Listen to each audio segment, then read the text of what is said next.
Hi hello friends, எல்லாருக்கும் வணக்கம். எல்லோரும் எப்படி இருக்கீங்க? எல்லோரும் எப்போயும் போல் ஹாப்பியாக சந்தோஷமாக சிரிச்சுக்கிட்டே இருக்கணும்னு நான் உங்களுக்காக வேண்டிக்கிறேன். ஸோ இன்றைக்கி நம்ம சேனலில் என்ன பார்க்க போகிறோம் அப்படின்னா, ரேஷன் கடையிலேருந்து கொடுத்த ரவை எல்லார் வீட்லேயும் இருக்கும். ஸோ அந்த ரவையை வச்சு சீக்கிரமே ஒரு லட்டு பண்ணலாம் அப்படின்ட்டு அந்த ரெசிபியை உங்கள் கூட நான் ஷேர் பண்ணிக்க போகிறேன். சின்ன சின்ன டிப்ஸ் அண்ட் ட்ரிக்ஸும் இதுக்குள்ளே நான் உங்களுக்கு சொல்லித்தரலான்னு இருக்கேன்.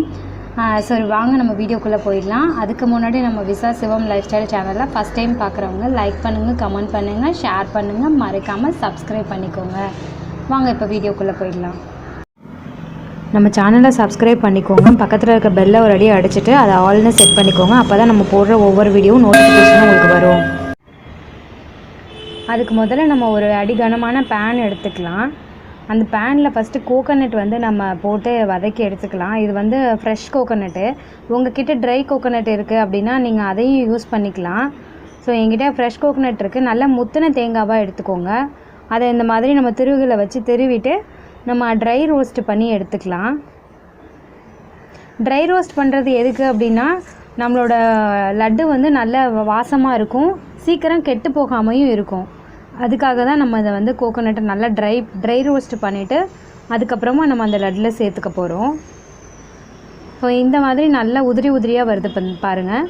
இதை ஹை ஃப்ளேமில் வைக்க வேண்டாம், லோ ஃப்ளேமில் வச்சு நம்ம இதை வறுத்து எடுத்துக்கலாம். உதிரியாக வர்ற வரைக்கும் நம்ம இதை வறுத்து வச்சுக்கலாம். இப்போ இதில் 2 ஸ்பூன் அளவு நான் நெய் ஆட் பண்ணிக்கிறேன். நெய் நல்லா காஞ்சதும் இந்த ரவை 1 கப் அளவுக்கு நம்ம ஆட் பண்ணிக்கலாம். ரவையை நல்லா லோ ஃப்ளேமில் வச்சே நம்ம வறுத்து விட்டுக்கலாம். ரவை டக்குன்னு கரிஞ்சிரும்ல, ஸோ அதனால நம்ம மீடியம் ஃப்ளேமில் இல்லை லோ ஃப்ளேமில் வச்சுட்டு நம்ம பொறுமையாக இதை கிளறி விட்டு வறுத்து எடுத்துக்கலாம். நல்லா எல்லா பக்கமும் நம்ம ஊற்றின நெய் படணும் ரவையில். ஸோ அந்தளவுக்கு நம்ம இதை வறுத்து எடுத்துக்கலாம். இந்த நெய்யிலே ரவை வறுக்கும்போது என்ன ஆகும் அப்படின்னா, நல்ல ஒரு வாசம் கிடைக்கும். சீக்கிரமே நம்மளோட ரவை கரிஞ்சிராமல் இருக்கும். அதை ப்ரிவெண்ட் பண்ணுறதுக்காக தான் நம்ம நெய் போடுறோம். நல்லா இதை நம்ம இப்போ வறுத்து எடுத்தாச்சு.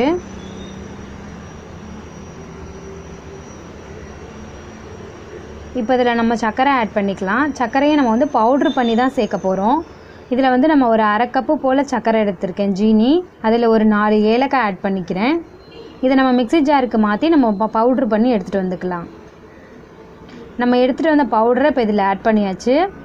இந்த பவுடரை நம்ம எல்லா ரவை கூடையும் நல்லா கலந்து வர மாதிரி நல்லா எல்லா பக்கமும் கலந்து விட்டுக்கலாம்.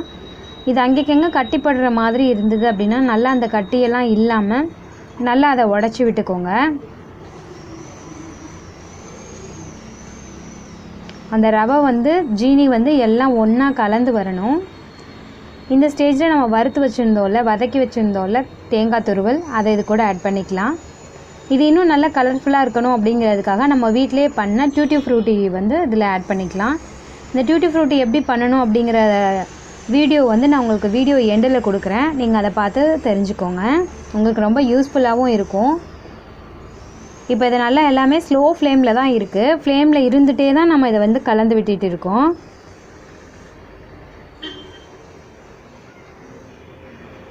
இதில் கொஞ்சம் இன்னும் நல்லா ஸ்வீட்டை என்ஹான்ஸ் பண்ணி கொடுக்கணும் அப்படிங்கிறதுக்காக லைட்டாக உப்பு ஆட் பண்ணிக்கிறேன். நான் உப்பு போட்டுட்டு நல்லா எல்லா பக்கமும் அந்த உப்பு சீனி எல்லாம் கலந்து வர மாதிரி பண்ணிக்கலாம். இதில் இன்றைக்கி நான் காய்ச்சி ஆற வச்சின பால் எடுத்திருக்கேன். ஒரு 1/4 கப்பு போல் எடுத்தேன்.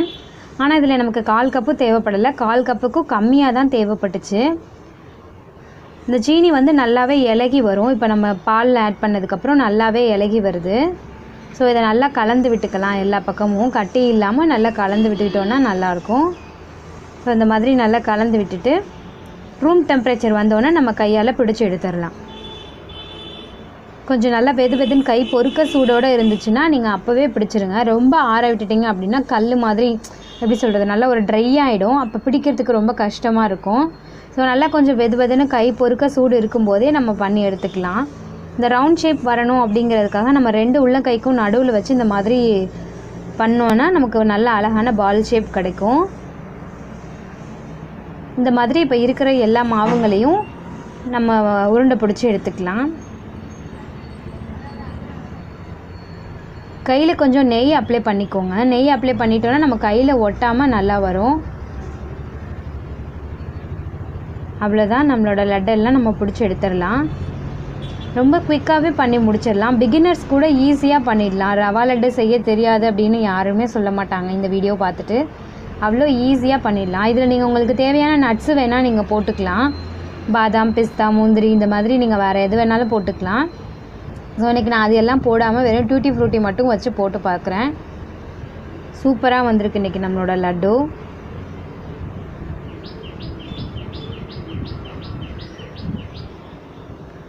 ரேஷன் கடையில் கொடுத்தா அந்த 1 கிலோ ரவையுமே நம்ம வந்து வெறும் உப்புமா அந்த மாதிரி செஞ்சு சாப்பிட முடியாது. உப்புமா சில பேருக்கு பிடிக்கவும் பிடிக்காது.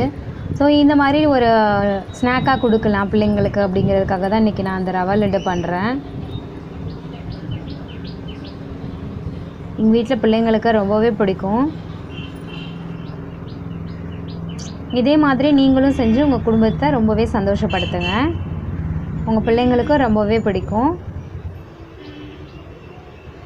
அவ்வளோதான், நம்ம இருக்கிற மாவில் எல்லாத்துலேயும் நம்ம லட்டு பிடிச்சாச்சு.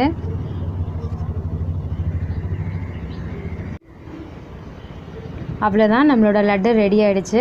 இதை நான் உங்களுக்கு பிச்சு காமிக்கிறேன், உள்ளே எப்படி இருக்குன்னு பாருங்கள். சூப்பராக வந்திருக்கு நம்மளோட லட்டு. இதை நான் சாப்பிட்டுட்டு டேஸ்ட் பண்ணிவிட்டு எப்படி இருக்குன்னு நான் உங்களுக்கு சொல்கிறேன். சூப்பராக வந்திருக்குது. சாப்பிட்றதுக்கு அவ்வளோ பல்லுக்கு எதமாகவும் இருக்குது. இது ரவை வந்து ரொம்ப குட்டி குட்டியாக இருக்குது இல்லையா? ஸோ அது வாயில் சாப்பிடும்போது செம்மையாக இருக்குது. நம்ம டூட்டி ஃப்ரூட்டியும் இடையில கடிப்படும்போது அதோட டேஸ்ட்டும் இன்னும் நல்லாவே வந்திருக்கு. ஸோ இதே மாதிரி நீங்களும் செஞ்சு பார்த்துட்டு எப்படி இருக்குன்னு எனக்கு கமெண்ட்டில் சொல்லுங்கள் ஃப்ரெண்ட்ஸ். Thank you so much.